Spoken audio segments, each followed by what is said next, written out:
Mais um jogo que o Cruzeiro não consegue vencer, uma equipe da parte de baixo da tabela e que assim, pode se complicar até mesmo pela sequência que vai ter nos próximos jogos, que eu quero comentar aqui com vocês, uma análise também desse jogo, alguns pontos que eu quero falar aqui também em relação ao Matheus Vital, o ataque do Cruzeiro que o Coritiba tinha levado gols em todas as partidas até aqui no Campeonato Brasileiro, menos os últimos 2 jogos e um deles contra o Cruzeiro, só para você ter uma ideia o quanto o ataque do Cruzeiro não tem conseguido fazer gols, ainda mais jogando dentro de casa. E também, como eu deixei aqui no título, sobre o Matheus Pereira, será que ele não vem mais para o Cruzeiro? O que temos de atualizações até aqui, de que o jogador não estaria disposto a reduzir o seu salário, que eu vou comentar aqui também nesse vídeo de hoje do Matheus Pereira, mais uma atualização aqui nessa tarde de domingo.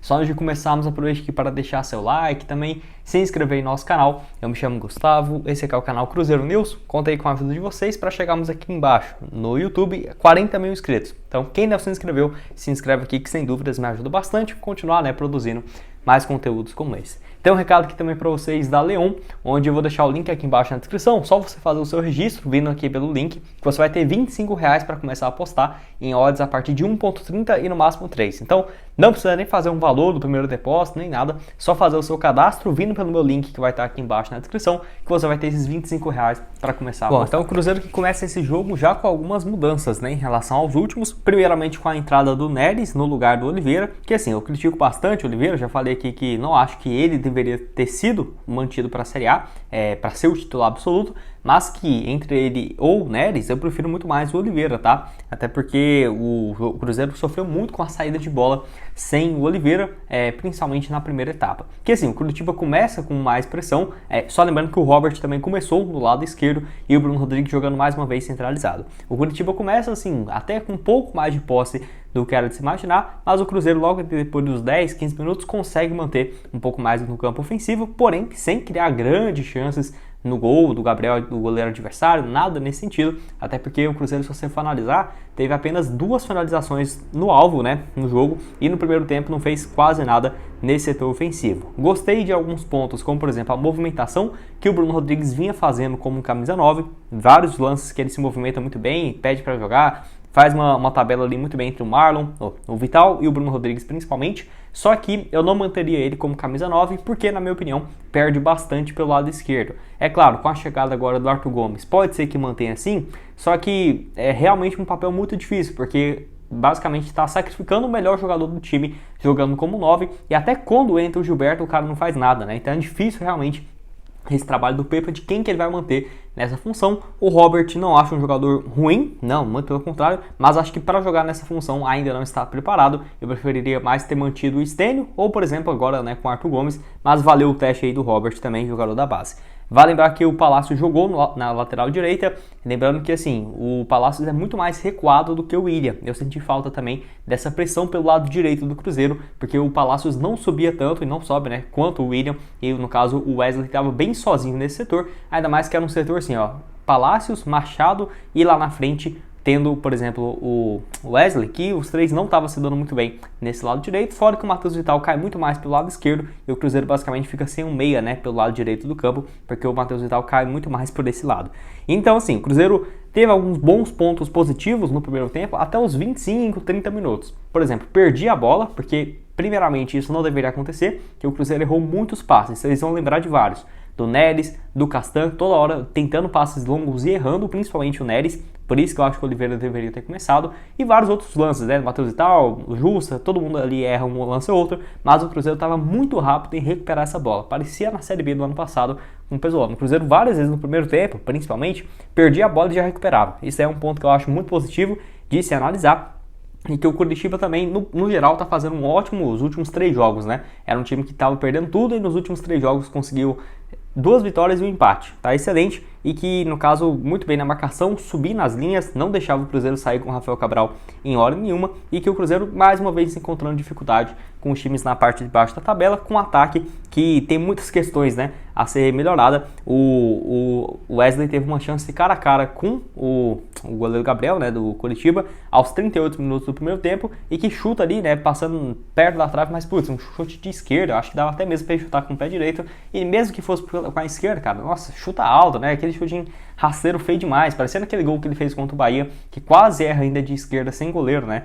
Tipo assim, muito ruim na finalização. Aos 43 foi a chance do Curitiba, né? Que mais uma vez o Cruzeiro erra na marcação. Não sei se foi porque o Robert deixou de voltar por esse setor, agora analisando rápido não dá pra ver, mas o Marlon estava sozinho na marcação. O ataque do Curitiba faz a tabela ali, ó, entre o Marlon, ele marcando sozinho dentro da pequena área. Vocês vão lembrar ali, ó, no final do primeiro tempo a bola sobra no pé do jogador do Curitiba, dentro da pequena área, e erra um gol feito, basicamente, de Curitiba, que já era para ter saído com 1-0 do placar, fora as defesas do Rafael Cabral, que foi muito importante.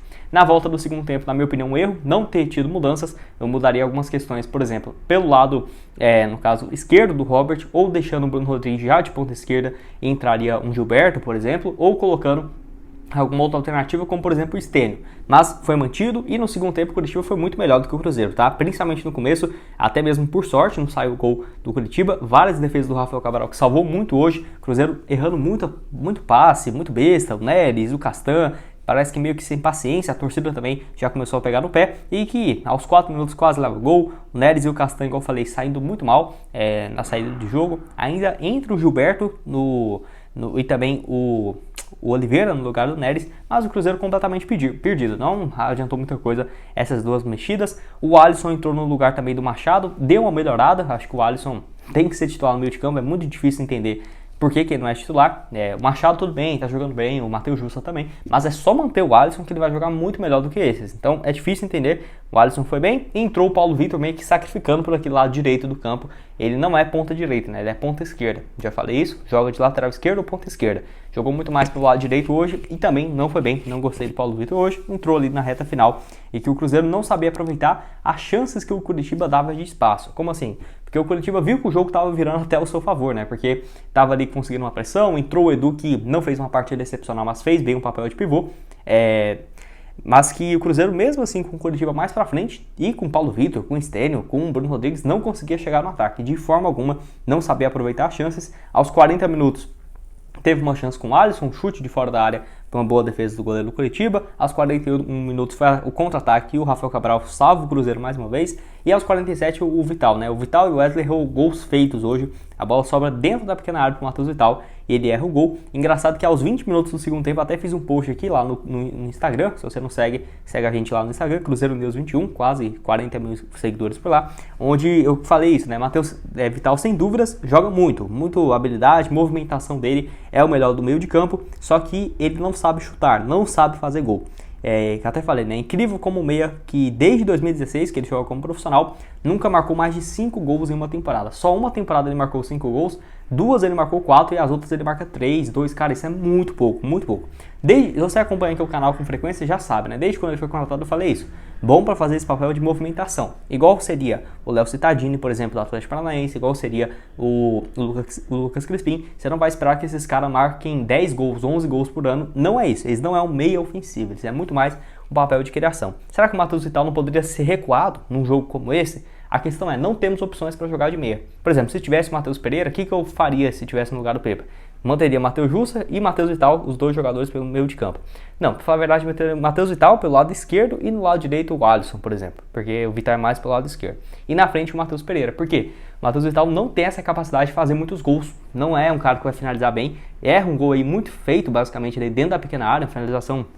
Cara, ruim demais. Até pensei que era um jogador da base, chutando daquele jeito, e que o Cruzeiro perdeu essa chance de conquistar os 3 pontos, que por sorte saiu com empate, se não fosse o Rafael Cabral.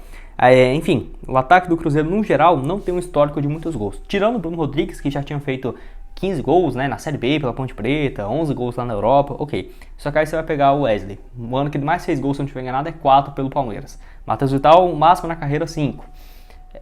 O Gilberto tudo bem, né? Era pra ser o homem gol, não tá dando certo. Mas assim, você vê que vários homens não é aqueles caras que vão fazer muitos gols. Até o Arthur Gomes, que chegou agora, na temporada passada, 3 gols. Melhor ano dele, 5, 6.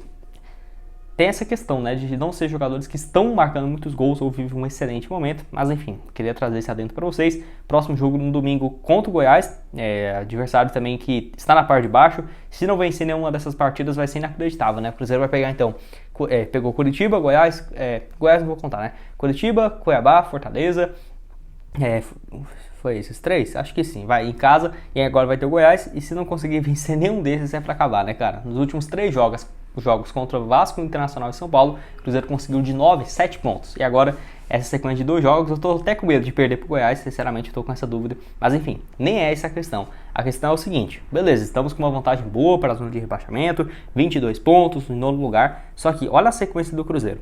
Goiás, ok, tem que vencer esse jogo, chegaria aos 25, ótimo.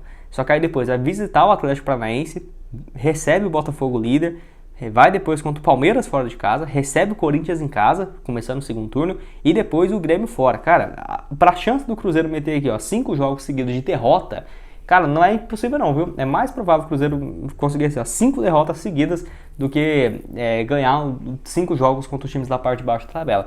A única coisa que salva um pouco é o seguinte, o Cruzeiro quando enfrenta jogos grandes, ele vai bem. Igual foi contra o Internacional, empatou fora, contra o Flamengo, empatou fora, ganhou do Grêmio em casa, ganhou do Santos em casa. Então, vai que ganha do Atlético Paranaense, uma zebra contra o Botafogo e o Palmeiras, ganha do Corinthians em casa, tem chance, contra o Grêmio fora, igual foi na Copa do Brasil, pode conseguir um empate.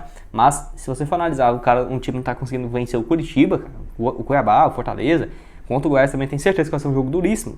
Imagina quando esses próximos jogos, Botafogo lutando pelo título, Palmeiras também, Atlético Paranaense, né, visando recuperar também no Campeonato Brasileiro, Corinthians, Grêmio, que está lá no G3. Então, muito complicado essa próxima sequência de jogos que eu queria comentar aqui nesse vídeo. 13 chutes pelo Cruzeiro, 14 do Coritiba, só que o Cruzeiro de 13 chutes, 2 no gol. E o Curitiba 6, 56% de posse de bola, teve mais aposta, mas não soube o que fazer. Enfim, quero saber o que você acha então dessa análise, o que achou desse jogo do Cruzeiro. É raro fazer pós-jogos aqui, né, mais quando o jogo termina cedo, mas quero que você deixe aqui a sua opinião embaixo nos comentários. E para terminar aqui, quero falar sobre essa novela, né, do Matheus Pereira, que, meu Deus, mais um capítulo aqui, de acordo com alguns portais, igual o Rinha Celeste, lá no Twitter, disse que o atleta não está disposto a reduzir tanto o seu salário, porque assim, sinceramente, cada hora surge uma notícia sobre isso.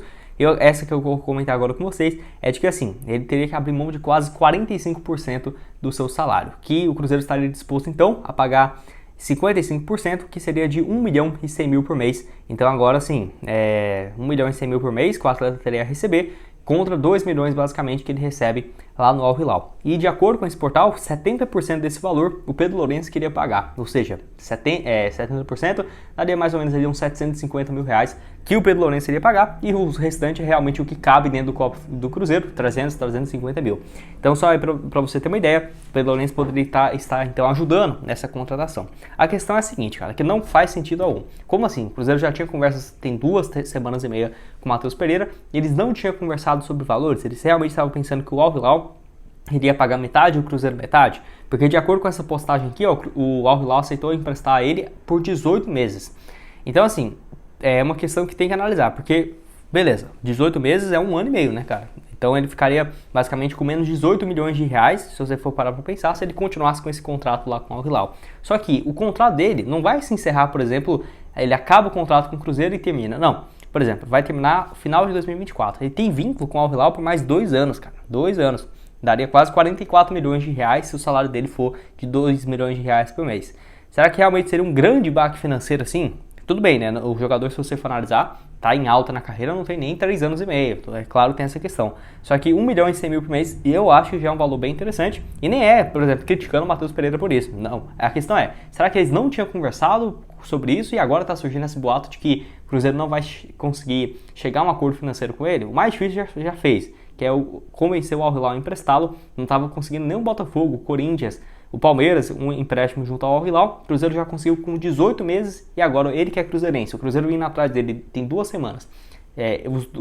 As duas partes que queriam mais, agora que já pode acertar, vai ficar por conta dessa questão de que, a princípio, já deveria ter sido resolvida desde o início das tratativas.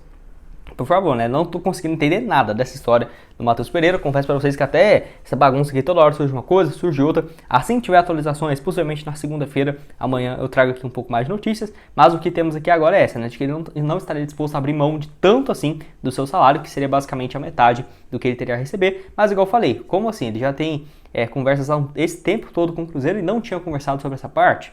Além disso, o atleta, quando terminar esse empréstimo com o Cruzeiro até 2024, vai ter ainda mais 2 anos com o Al Hilal. E eu acho que se ele vier para o Brasil e jogar o que ele sabe, ainda mais aqui no Cruzeiro, que é o time que ele torce, a chance dele ser ainda mais valorizado lá no futebol árabe é muito mais, tá? Muito mais mesmo. Fora de que poderia ir para a Europa ou algo nesse sentido. Então, Não entendi muito bem esse ponto, mas as atualizações que temos é que o Cruzeiro, então, de acordo com esse portal, teria conseguido 18 meses do empréstimo e não só um ano. Qualquer um do que for, para mim já vai estar ótimo. E o Pedro Lourenço iria pagar 70% desse valor de 1 milhão e 100 mil. Se tiver confirmação sobre isso, eu trago aqui para vocês. Então, quase 700 mil que o Pedro Lourenço estaria disposto a pagar para o jogador, que claramente, né, é um dono agora também do Cruzeiro, da SAF, participe e tudo mais. Então, quero que você deixe aqui embaixo nos comentários o que você acha dessa história, o que vai dar essa novela gigante, né, envolvendo o Matheus Pereira. Deixe a sua opinião aqui embaixo. Bom, esse foi o vídeo, espero que tenham gostado. Link aqui da Leão para você começar a postar com R$25, tá embaixo na descrição, e outras sugestões também aqui na tela. Valeu, galera!